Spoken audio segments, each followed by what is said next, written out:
In this video, we are going to talk about 7 money habits to avoid. So before starting this video, please like this video, and subscribe to our channel for future updates.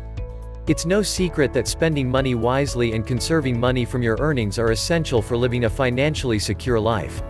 Investments made with salary money can help you achieve your long-term goals and avoid debt. For long-term financial success, good financial habits are always required. It does not, however, happen to everyone. Many people find it difficult to plan investments or save money from their paycheck. It's because they haven't properly planned their budget. Here's a list of the 7 money habits to avoid. Let's start. Number 7. Expecting a miracle. People who are continually in debt believe that fixing their finances will require a financial miracle. You won't be able to get out of debt by winning the lottery, inheriting a large sum of money from a wealthy relative, or having the best paying job in the world fall into your lap. In reality, one of the keys to financial well-being is a sense of control. Many things in life are beyond your control, as you can see. For example, because you have little control over the economy or the job market, it's easy to become disappointed when things don't go your way. Allow yourself to make a decision on something you do have control over to prevent feeling defeated. One modest way you can have some control over your finances is to save. Charles Duhigg, author of The Power of Habit, can attest to this. So, rather than waiting for a miracle, start reading your invoices and creating a budget. Number 6. Relying on only one source of income. Having a sole source of income is a way of life for most people, and this income is usually in the form of a paycheck. Unfortunately, occupations aren't as safe as most people believe. In reality, over 21 million workers were laid off by U.S. businesses in 2018, meaning that if your employment was your main source of income, your cash flow came to a halt. Think of yourself like a tree when it comes to earning potential. Do trees have only one branch that bears fruit? The answer is simple. No. Flowers and fruits are produced by several branches. You should, too. You should continue to develop and learn new ways to make your money work for you. This is not only prudent, but also a secure method of assisting you in sleeping at night. The answers to each of these unhealthy behaviors, of course, differ from person to person. Number 5. Overspending on loved ones and friends.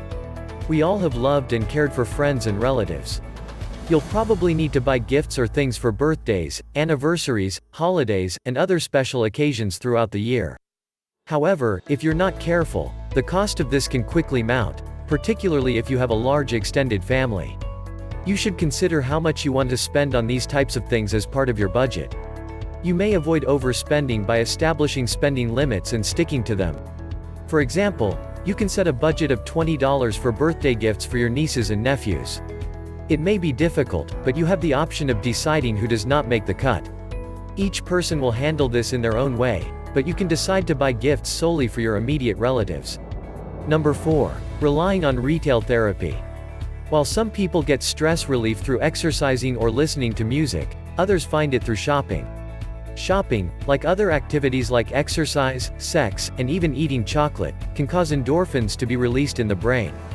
Unfortunately, spending money to feel good can become addictive, just like those 3 things. Shopping to lift your spirits establishes a relationship between happiness and the acquisition of material objects, which can be difficult to sever. So, how widespread is this problem? Retail therapy is practiced by 96% of adults and 95% of teenagers who buy online for cashback. Entertainment, travel, and electronics were the most popular forms of therapy for these people. Needless to say, such spending has an influence on almost everyone. Of course, if you can't control your emotional spending, you may require professional assistance. Number 3. Impulse buying.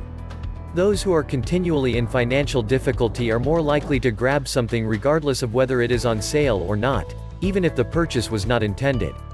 In fact, impulse purchases can lead to a variety of problems.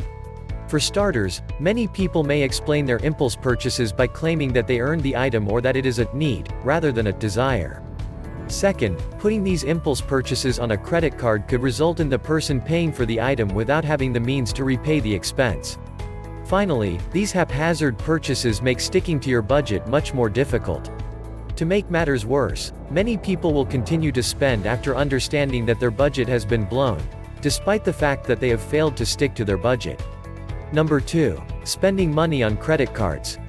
Credit card debt in the United States has reached $900 billion by the end of 2015. Even if you make on-time payments, having a balance on your credit card, contrary to popular perception, might reduce your credit score.